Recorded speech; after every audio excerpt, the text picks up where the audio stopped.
नमस्कार, भारत लाइव पे आप सभी दर्शकों का एक बार फिर से बहुत बहुत स्वागत है।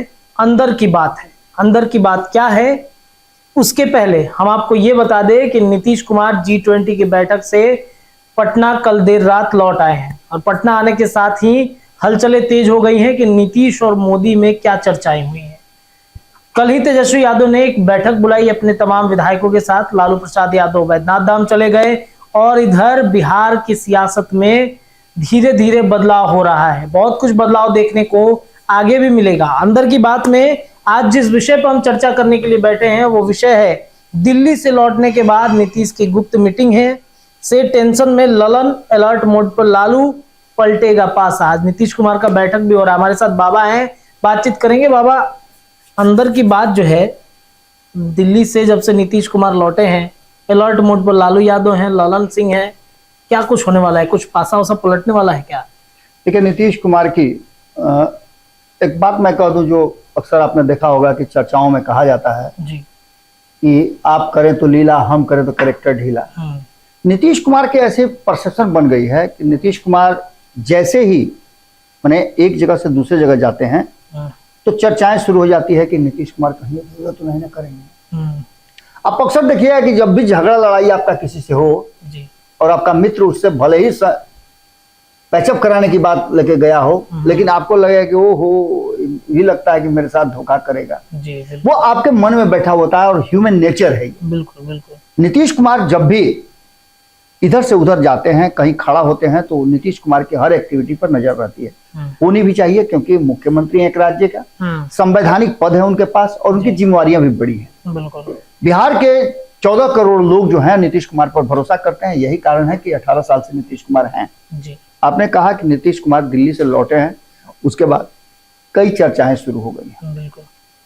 उन चर्चाओं में सबसे बड़ी चर्चा यह है कि नीतीश कुमार का बॉडी लैंग्वेज क्या था। जब नरेंद्र मोदी से मुलाकात कर रहे थे, 4 घंटे वहां रहे और उस 4 घंटे में नीतीश कुमार और जो नरेंद्र मोदी हैं उनके बीच में जो बातचीत हुई, उस बातचीत का क्या लबोल हुआ था। कोई दोनों में से कहेगा नहीं ना कि हम ये बतियाए हैं, लेकिन बॉडी लैंग्वेज बहुत कुछ कहता है। हम और आप बैठे हुए हैं तो आप बार बार हाँ हाँ कर रहे हैं तो इससे लग रहा है कि हम कुछ बोल रहे हैं तो आप उसको रिएक्ट कर रहे हैं। बिल्कुल। लेकिन हम बोलते रहे, आप चुपचाप रहिएगा तो ये अंदाजा लगाना मुश्किल होगा कि आप कर क्या रहे हैं। जी। जब आपका कोई इसमें पार्ट ही नहीं है तो आप क्यों बैठे हैं। बिल्कुल इसी अंदाज में जब नरेंद्र मोदी से नीतीश कुमार की बातचीत हो रही थी तो दोनों का बॉडी लैंग्वेज बता रहा था कि पॉजिटिव बातें हो रही हैं, जिसका फायदा भी मिला। हमने शायद देखा है कि आप एक खबर भी कर रहे थे जो बातचीत हो रही थी कि उनके नीतीश कुमार के दिल्ली जाने, नरेंद्र मोदी से बात होने के बाद कई योजनाएं जो हैं, बहुत सारे गिफ्ट मिले हैं। पंचायती राज व्यवस्था में 1948 करोड़ रुपया मिला है बिहार को। बिल्कुल। तो ये एक फायदे की बात है। और निचले स्तर पर जो हमारा सबसे पहला सदन है, उस सदन से बहुत सारी चीजें हो रही हैं। खैर, इन सारी बातों से हम अलग निकलते हैं तो नीतीश कुमार की मीटिंग का क्या मतलब है। नीतीश कुमार जैसे दिल्ली जाते हैं तो बिहार में एक मीटिंग होती है, वो वर्चुअल मीटिंग है जी। और वर्चुअल मीटिंग होकर के कांग्रेस ऐलान कर देती है कि वो 2019 के समझौते से इधर उधर नहीं जा सकती है। उससे और बेहतर विकल्प उसको चाहिए, न कि उससे कम। यानी कि कांग्रेस को यह बात लगने लगा है कि यही मौका है, हथौड़ा का चोट करना चाहिए, लोहा गर्म। और ये एकदम बिल्कुल सटीक बैठता है। एक तरफ नीतीश कुमार वहां इंडिया गठबंधन के विरोधियों से मिल रहे हैं तो दूसरी तरफ यहाँ इंडिया गठबंधन में हड़बड़ मचा हुआ है। हमने एक खबर किया था, आपने देखा भी होगा जी, कि किस तरह से G20 खत्म होने के बाद अब जो मिशन 24 है उसकी तरफ आगे बढ़ चुकी है भारतीय जनता पार्टी। M24 जी। इन सारी बातों में कई ऐसी चीजें हैं जो G24 में स्थापित करने की कोशिश की गई है, जो नरेंद्र मोदी ने किया भी है। जाना नीतीश कुमार का और कई राज्यों के मुख्यमंत्रियों का जाना, कुछ लोगों का विरोध करना, नहीं जाना, ये सारी बातें साफ नजर आ रहा है कि कहीं ना कहीं एक बड़ी प्लानिंग के तहत जो भारतीय जनता पार्टी और केंद्र की सरकार ने सोचा था वो उस जगह पर पहुंचता हुआ दिखाई दे रहा है। अब सबसे बड़ी समस्या यह है कि चर्चा हो रही थी कि अगर नीतीश कुमार को कोई फैसला लेना हो अपने मुख्यमंत्री की कुर्सी देने का तो वो क्या करेंगे। किसे देना उचित समझेंगे? बिल्कुल, किसे देंगे मुख्यमंत्री का कुर्सी अपना? बिल्कुल, यदि उनके पास ऑप्शन दो हो, एक हो लालू प्रसाद यानी तेजस्वी यादव और दूसरा हो भारतीय जनता पार्टी, तो किसको देंगे? जाहिर सी बात है भारतीय जनता पार्टी को ही देंगे। बिल्कुल, तो भारतीय जनता पार्टी को हम तो चाहेंगे कि आप भी बताएं ना कमेंट बॉक्स में कि किसको देंगे। बिल्कुल, आप भी बता सकते हैं कमेंट करके कि नीतीश कुमार को अगर अपना मुख्यमंत्री का कुर्सी देना होगा तो किसे देंगे? एक तरफ तेजस्वी यादव है, दूसरी तरफ भारतीय जनता पार्टी है, या फिर किसी तीसरे आदमी को देंगे? ये बातें कमेंट करके आप बता सकते हैं। जी बाबा। दूसरी सबसे महत्वपूर्ण बात है रत्नेश जी कि अगर नीतीश कुमार पर हम ये सवाल खड़ा करते हैं तो सवाल लालू प्रसाद पर भी खड़ा होता है। बिल्कुल, कि अगर लालू प्रसाद को 2025 से पहले अगर तेजस्वी यादव को मुख्यमंत्री की कुर्सी नीतीश नहीं देते हैं और ये लगभग क्लियर हो गया है कि वो नहीं देंगे, तो अब लालू प्रसाद के पास कौन सा ऑप्शन है? नीतीश कुमार के साथ बेहतर संबंध बना के रखना है या फिर कांग्रेस के साथ बेहतर संबंध बना के रखना? इस बातों पर भी हम चर्चा काफी लंबा कर चुके हैं जी। निश्चित रूप से जैसे नीतीश कुमार के लिए बेहतर विकल्प होगा और नीतीश कुमार की पार्टी के लिए बेहतर विकल्प होगा, हो सकता है भारतीय जनता पार्टी के साथ दोस्ती फिर से बनाना, वैसे ही लालू प्रसाद के लिए नीतीश कुमार से ज्यादा फ्रूटफुल कांग्रेस हो सकती है, क्योंकि 2024 के चुनाव में यहां बिहार की नहीं बल्कि देश में किसकी सरकार बनेगी फैसला उसका होना है। बिल्कुल, ऐसी स्थिति में आप समझ सकते हैं कि 2024 के चुनाव में दोनों एक दूसरे को सपोर्ट करने के लिए नहीं, एक दूसरे का वोट बैंक लेकर के केंद्र में पहुंचने की बात के लिए जुड़े हुए हैं। यहां सीधी सी बात है कि नीतीश कुमार को लग रहा है कि लालू प्रसाद का जो 32% वोट है वो हमारे साथ जुड़ जाएगा तो हम फिर से सरकार अधिक सीटें लेकर ला सकते हैं। लेकिन दूसरी तरफ एक और बड़ी महत्वपूर्ण चीज है कि नीतीश कुमार को इस बात का भी डर है कि क्या हमारी जीती हुई 16 सीटें मिलेंगी। मीटिंग का एक सबसे बड़ा कारण ये है। दूसरा कारण है कि हम कई दिनों से बता रहे हैं कि जब नीतीश कुमार और नरेंद्र मोदी की मुलाकात होगी या नीतीश कुमार को लगेगा कि वो बीच चौराहे पर खड़े हैं, किधर जाना है, तो वहां वो अपने लोगों के बीच में कॉमन जो विचार है, अंडरस्टैंडिंग है, वो बनाना चाहेंगे। ऐसा ही अंडरस्टैंडिंग उन्होंने 1 साल पहले बनाया था। अगस्त में सारे लोगों को बुलाया था, देश भर से मीटिंग्स की थी और मीटिंग के बाद उन्होंने फैसला किया था कि वो एनडीए नहीं बल्कि अब महागठबंधन के साथ सरकार बनाएंगे। एक बार फिर से नीतीश कुमार आए हैं और सबसे बड़ी बात यह है कि इस मीटिंग का हिस्सा ललन सिंह नहीं है। पिछली बार तो ललन सिंह के ही मतलब उन्होंने कोऑर्डिनेट किया था, उन्होंने फ्रंट पे कर दिया था कि इन्हीं के कहने पे हम। अब सबसे बड़ी बात यह है कि एक तरफ जहां नीतीश कुमार ने ललन सिंह के बारे में यह कहा कि ललन बाबू ने ही इस बार सजेस्ट किया था कि अब एनडीए के साथ रहना, भारतीय जनता पार्टी के साथ रहना घातक है, क्योंकि वो आपकी कुर्सी और आपकी पार्टी दोनों पर नजर गड़ाए हुए है। 1 साल हो जाने के बाद हो सकता है कि नीतीश कुमार को यह बात एहसास हुआ हो, क्योंकि नीतीश कुमार जहां मीटिंग कर रहे हैं वो उनका आवास सरकारी आवास है। तो वहीं एक खबर जो हमारे पास आ रही है कि ललन सिंह भी अपने कार्यालय में मीटिंग कर रहे हैं। इन दोनों मीटिंग्स का मायने क्या है? तो मायने सीधा से ये नजर आता है कि दोनों दो ढर्रे पर काम कर रहे हैं। ये अपनी पार्टी के भीतर लोगों से ये कॉन्सेंट लेने की तैयारी चल रही है कि आगे जो राजनीति करनी है वो कैसे करनी है, किस धारा के साथ चलना है। इसके साथ साथ आपको याद होगा रत्नेश, हमने एक खबर भी किया था कि जब मिशन 24 के लिए लालू प्रसाद और नीतीश कुमार एक साथ जा सकते हैं तो भारतीय जनता पार्टी जिसके पास केंद्र में सत्ता भी है, कई राज्यों में उसकी सरकारें भी है, क्या वो इन लोगों से ज्यादा मजबूती से तैयारी नहीं कर सकता है? निश्चित रूप से कर सकता है। और उसके पास तो तथाकथित रूप से जिसकी चर्चाएं खूब होती हैं कि ईडी, आईटी, सीबीआई सब है, जितनी भी जांच एजेंसियां सब है। हमने आप एक खबर ही बताया था, वो पीछे जाकर के आप देख सकते हैं कि उस खबर में हमने बताया था कि 1 दर्जन से ज्यादा नेताओं की लिस्ट तैयार हो गई है और कई राज्यों के मुख्यमंत्री, कई दल के सुप्रीमो, वो सब टारगेट में है कि इंडिया गठबंधन में जो लोग शामिल हैं, जो नहीं गए हैं G20 में, वो विशेष टारगेट में हैं। जो गए हैं उनको कुछ राहत जरूर मिल सकती है। जैसे आपने देखा होगा कि इधर नरेंद्र मोदी खड़े हैं, इधर नीतीश कुमार बीच में खड़े हैं और उनके बगल में इधर हेमंत सोरेन खड़े हैं। तो इसका सीधा मतलब है कि बीच में उस तस्वीर का आने का मतलब सीधा नजर आ रहा है कि दोनों के बीच में मांडवाली करा रहे हैं। और ये चीजें हमने बताई थी कि जो एक तरफ देश भर में परसेप्शन बन रहा है, वो परसेप्शन कहीं ना कहीं बिहार में भी बन रहा है।